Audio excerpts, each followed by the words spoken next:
Será que o Fluminense em crise com a corda na garganta é melhor do que o Internacional em crise com a corda na garganta? Mais uma vez o Fluminense vai enfrentar um time que está numa região da tabela muito diferente da qual ele está. Só que dessa vez o Fluminense não joga em casa, o Fluminense joga fora de casa contra um time que ele costuma ir bem, tanto em casa quanto fora. Mas o Fluminense não costuma ir bem contra times que estão na parte de baixo da tabela. O Fluminense enfrenta o Internacional, o Fluminense está na terceira posição, poderia estar na segunda posição, mais próximo ainda do primeiro colocado, se não fossem acontecimentos passados e um passado até meio próximo. Já o Inter, ele beira ali a zona de rebaixamento, está a uma posição de entrar na zona de rebaixamento, o que significa que se o Inter perde e algum time com uma pontuação próxima dele ultrapasse ele vencendo, por exemplo o Santos, o Inter pode ir para a 15ª rodada na zona de rebaixamento. Então o Inter vai se entregar talvez muito de corpo, ou pouco de corpo, mas muito na raça, para tentar sair desse imbróglio que faz ele estar lá naquele caminho. Recentemente, você deve ter percebido que o Inter não tem ganhado muitas partidas jogando em sua casa. Talvez isso seja algo que pode dar ao Fluminense uma expectativa boa de sair do Beira-Rio com mais 3 pontos. O Fluminense ganhou contra o Remo de 2-0, o Fluminense ganhou do Santos de 3-2, ambos jogos fora de casa. Talvez seja esse o terceiro jogo do Fluminense ganhando fora de casa, que seria ótimo, que iria fazer com que o Palmeiras não somasse talvez 9 pontos aí de diferença em relação a nós, que atualmente somos terceiros colocados. Nesse vídeo aqui, eu vou mostrar para vocês que essa diferença na colocação terceiro e 16º, né, 20º, 29º, 8º, isso, 16º, pode não ser tão gritante assim nos quesitos que a gente vai observar a nível de estatísticas, como eu já normalmente faço em vídeos aqui no canal.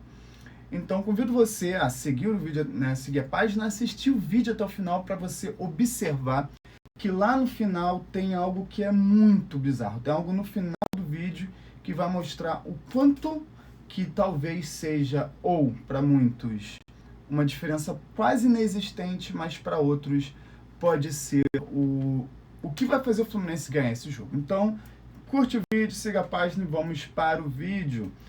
Você que já me segue já deve estar acostumado com esse tipo de vídeo em que eu vou mostrando a comparação estatística desses dois times. Então, estou aumentando aqui para você conseguir enxergar melhor Together With Me. Então, vamos lá.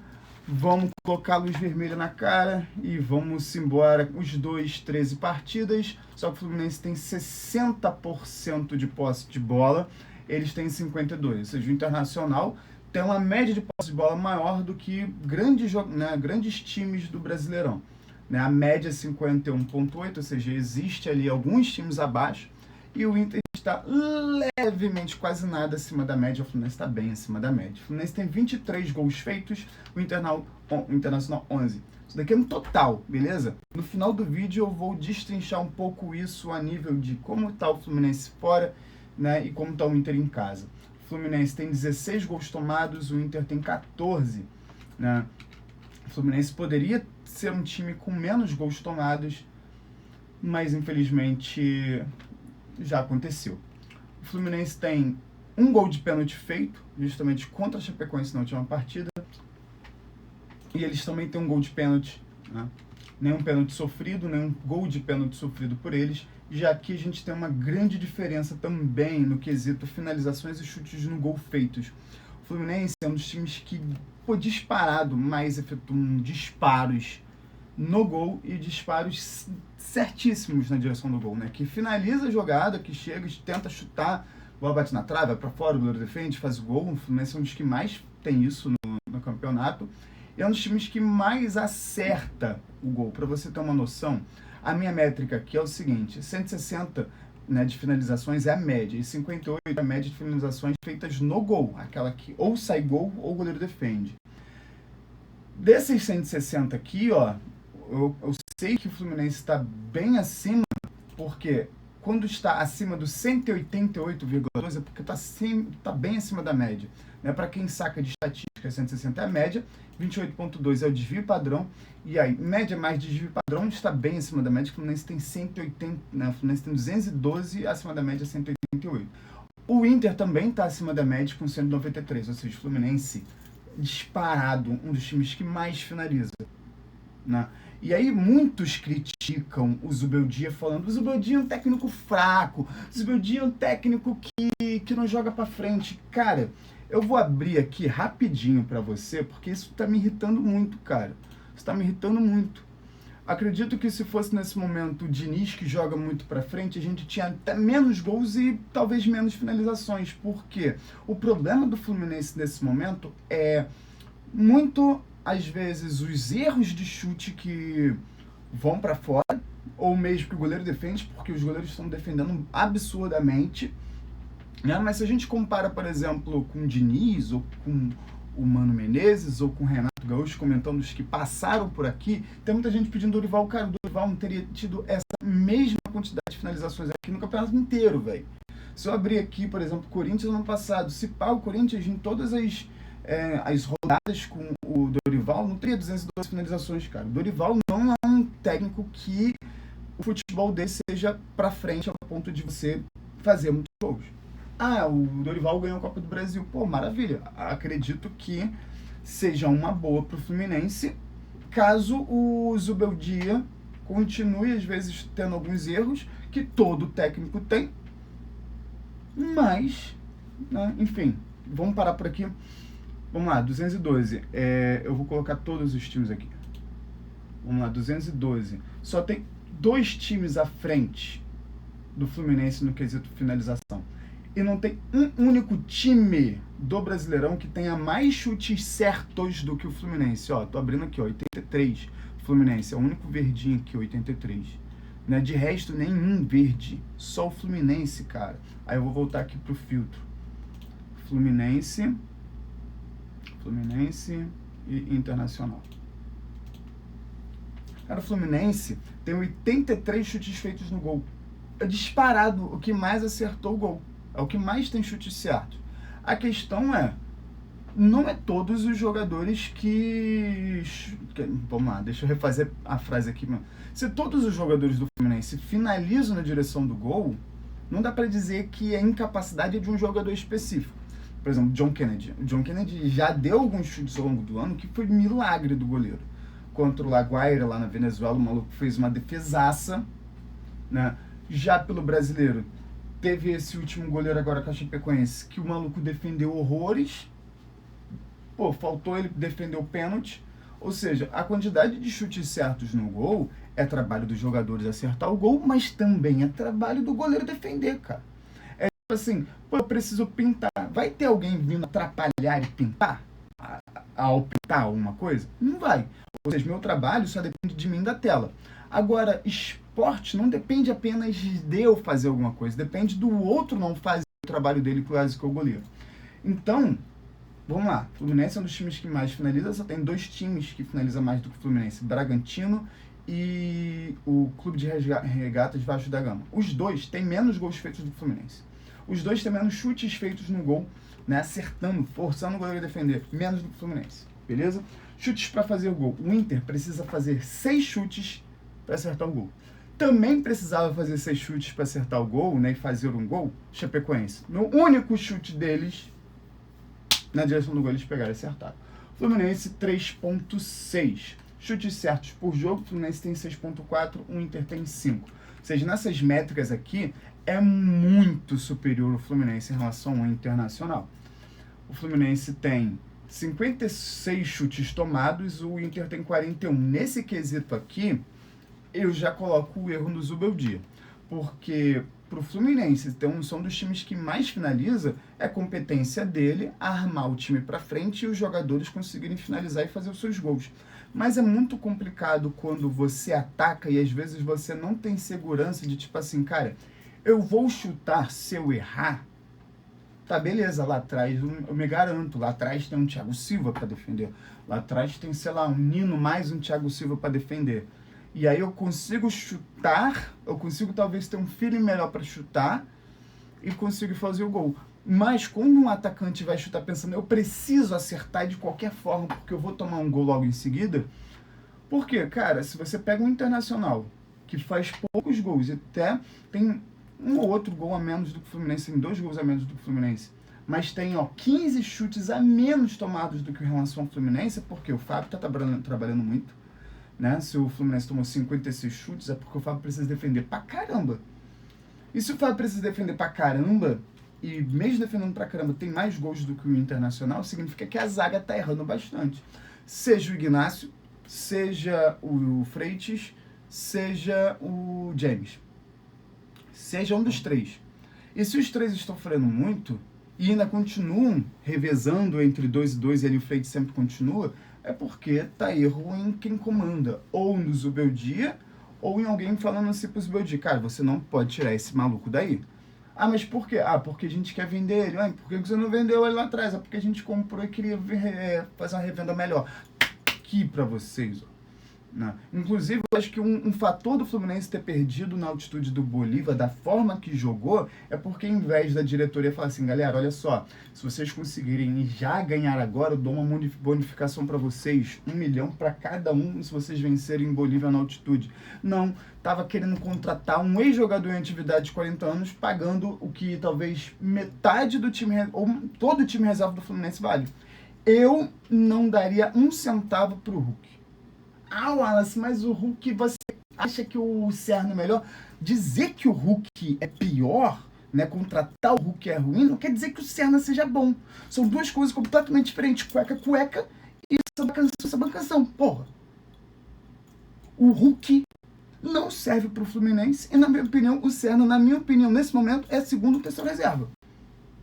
Ou seja, não tem como você querer argumentar para mim que o fato de eu não querer o Hulk significa que eu quero o Serno titular. Não mesmo. Eu quero o Serno para jogar de reserva se o Serno, quando entrar, for entrar igual contra o Corinthians. Mas se for para entrar com o Serno igual ele tem entrado nos últimos jogos, não mesmo. Não mesmo. Mas o Hulk tem menos gols do que o Serno no ano. E 5 gols dele, né, dos 5 gols dele, 3 foram lá no super, hiper, mega disputado Campeonato Mineiro, que é muito mais fácil de chegar até a final do que o Campeonato Carioca. Lá são 2 times grandes da Série A, aqui são 4. Pra tu ver. Enfim, continuando. O Fluminense precisa tomar mais chutes para levar gol do que o Internacional. O Internacional toma menos chutes, mas acaba que as defesas do Internacional não são tão boas, né? Os goleiros talvez não sejam tão bons, acaba tendo menos chutes para tomar gol.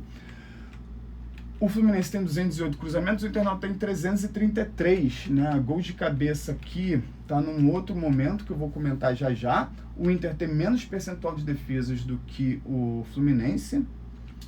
O Fluminense tem um cartão vermelho, o outro cartão vermelho não foi pelo Brasileirão. Ambos têm 29 cartões amarelos, nenhum deles tem um segundo cartão vermelho.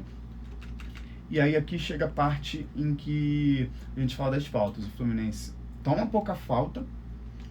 E quando a gente fala de falta feita, o Fluminense tem 174, o Internacional é um dos times que mais faz falta. Então, se o Internacional faz muito mais faltas do que o Fluminense, é esperado que o Fluminense não consiga jogar. E o Fluminense se irrita muito quando não consegue jogar. Tanto por incapacidade, tanto por inabilidade, quanto na questão de falta. O Fluminense se irrita muito, perde muito rápido a cabeça e reclama demais. E eu vou fazer um vídeo de pré-jogo de escalação. Eu acho, na minha opinião, que o Zubeldia vai colocar o Samuel Xavier, porque o Guga jogou na altitude, jogou o tempo inteiro. Então, pelo fato do Guga ter jogado o jogo de semana passada e o jogo agora, na minha opinião, ele vai colocar o Samuel Xavier. E o Samuel Xavier disparado pode dar a mão, ele e o Hulk, de maluco que mais irrita o torcedor no quesito ficar reclamando. Cara, se reclamar com o juiz resolvesse uma coisa, o Atlético Mineiro era primeiro colocado em todos os campeonatos dele. Porque, cara, o Hulk já conseguiu um cartão amarelo após o jogo ter terminado, porque ele foi reclamar com o juiz deu cartão amarelo pra ele. Eu não quero esse maluco nem pintado, né, de verde, branco e grená, né, verde ele já é. Continuando. O Fluminense intercepta pouca jogada e rouba pouca jogada. Já o Internacional tem uma média de bola superior a 50%, rouba muito bem a bola e intercepta muito bem a bola. Se interceptar é quando a bola está indo numa determinada direção e o jogador, né, bloqueia ela e essa bola vai para uma outra direção, intercepta a jogada. E roubada de bola é quando você pega essa bola, né, tá marcando, rouba a bola e fica com ela. Né? Desarme e roubada de bola são coisas diferentes. E aí faz com que o Fluminense, que já teve até uma minutagem maior para roubar a bola, nesse momento está melhor, porque o Fluminense já precisou talvez de mais de 6 minutos e meio para roubar a bola. O Fluminense nesse momento precisa de pouco menos de 6 minutos, o que é melhor. O Fluminense está roubando mais a bola, mas ainda assim o Internacional demora menos tempo para roubar a bola do que o Fluminense. E ambos têm 3 jogos de clean sheets. O Fluminense poderia ter um 4º jogo de clean sheet, mas eles deram ali, abriram as portas, né, do Gratidão Futebol Clube para aquele Enio que se está mais 500 vezes não vai acertar um gol daquele. Então é isso, Tricolor. Meu vídeo de indignação / estatística comparada contra o Inter acaba de finalizar, né? A parte 1. A parte 2 vem agora, como eu já havia comentando. Se você chegou até aqui, um obrigado. Não saia do vídeo agora, porque a gente tem a parte 2, onde a gente vai comparar, né, o desempenho, né, desses dois times, em específico em casa, né, o Inter e fora de casa. Então, vamos embora de novo, vamos continuar aqui no vídeo. Então, olha só, a gente tem aqui o desempenho, né, o Fluminense ele tem muito mais vitórias no campeonato do que derrotas. O Fluminense perdeu 3 jogos, um deles com um roubo, outro por burrice. O Fluminense perdeu 3 pontos por burrice, largando de 2-0. E outro jogo aqui que perdeu por conta de má gestão. O Fluminense poderia ter ganhado esse jogo num sábado, jogou esse jogo pro domingo, e aí depois a gente perdeu domingo e perdeu na quarta-feira ambos os jogos em casa. E aí ferrou todo ano, porque agora a gente perdeu pro Bolívar, enfim. Você já sabe de toda a história, só tô repetindo bababá. Mas vamos lá, vou selecionar aqui os jogos fora, beleza? Só quero jogos fora. Então, jogos fora, o Fluminense tem 2 derrotas, 2 vitórias e 3 empates. Ou seja, o Fluminense... 3 empates? Não. 2 empates. Então, o Fluminense tem um equilíbrio jogando fora. Empata a mesma quantidade que vence, a mesma quantidade que perde. E aí, se o Fluminense empatar ou vencer, o Fluminense desequilibra essa balança. E aí, o Fluminense tem 1-1 contra o Bahia, que iniciou a partida ganhando. O Fluminense perdeu para o Palmeiras tendo aberto 2-0, com um gol errado, né, roubado de pênalti. Contra o Remo, o Fluminense ganhou de 2-0, podia ter ganhado até demais. Aqui o Fluminense abriu 2-0 e deixou virar, uma incompetência absurda. Coritiba, um roubaço bizarro, aquele gol que foi anulado do Castilho. Castilho? Não, um gol roubado na falta que o juiz supostamente deu do Castilho. E depois uma virada contra o Santos fora de casa. Ou seja, o Fluminense não é nem ruim, mas também não é o melhor time como visitante. Né? Tem times muito piores. Agora aqui a gente vai analisar justamente, deixa eu abrir tudo aqui, deixa eu selecionar tudo. Agora aqui eu quero em casa. Vamos analisar os jogos do Inter em casa. O Inter em casa só tem uma única vitória, tem 4 derrotas, 2 empates. Ou seja, o Fluminense vai enfrentar um time que está encabeçando a zona de rebaixamento, que só tem uma única vitória como mandante. Cara, isso é muito preocupante para mim, sem caô nenhum. Isso é muito preocupante para mim. Talvez um desses jogos aí não seja em casa, porque tá dando... Não, tá certo, 7. Mas de qualquer forma, são 4 derrotas, 2 empates. Muito complicado enfrentar um time que tá na crise, tá no negócio da zona de rebaixamento, e você ser o Fluminense. Aí vamos lá. O Inter fez 5 gols em casa, tomou 8. O Inter fez 5. Já o Fluminense fora de casa fez 10 gols, tomou 9. Ou seja, no saldo o Fluminense está ganhando fora de casa e o Inter está perdendo, tem um saldo de menos 3 gols como mandante. Ou seja, esses números mostram que o Fluminense é superior, né, jogando fora de casa, comparado com o Inter sendo mandante. O Inter ganhou mais jogos jogando como visitante do que como mandante, né? Isso tem sido um exemplo, por exemplo, que tem acontecido também com Curitiba. Então, torcedor, agora sim a gente finaliza esse vídeo. Agradeço você ter chegado até aqui, agradeço teu follow, agradeço teu comentário, né?